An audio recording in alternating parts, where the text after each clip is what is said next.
Nous sommes à la fin des années 1990, sur les terrains d'entraînement du FC Barcelone.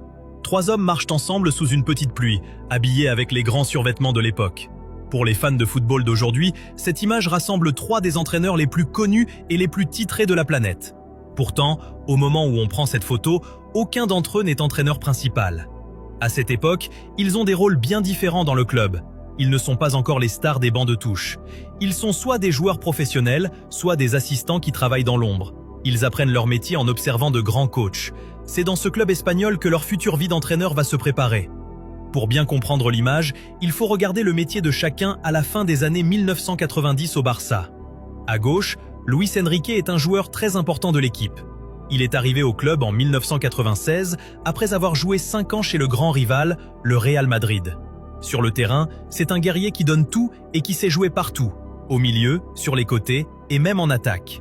Il connaît le football du point de vue du joueur, grâce à ses efforts et à sa vie dans le vestiaire avec ses coéquipiers. Au centre, c'est José Mourinho.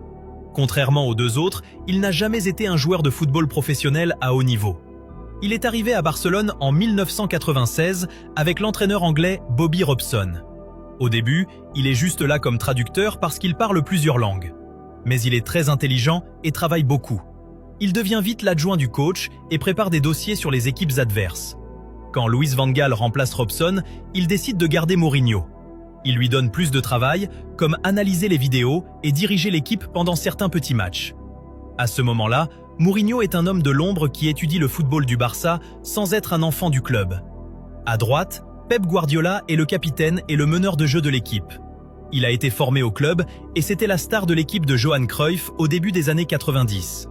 Même s'il se blesse souvent, il reste le cerveau du Barça sur la pelouse. Guardiola est un joueur qui réfléchit énormément. Comme il n'est pas le plus rapide ni le plus costaud, il utilise son intelligence pour diriger ses partenaires et donner le rythme. Il passe tout son temps à parler de tactique avec ses entraîneurs. Cette photo montre donc trois profils différents. Le joueur combatif, l'assistant tacticien et le leader sur le terrain.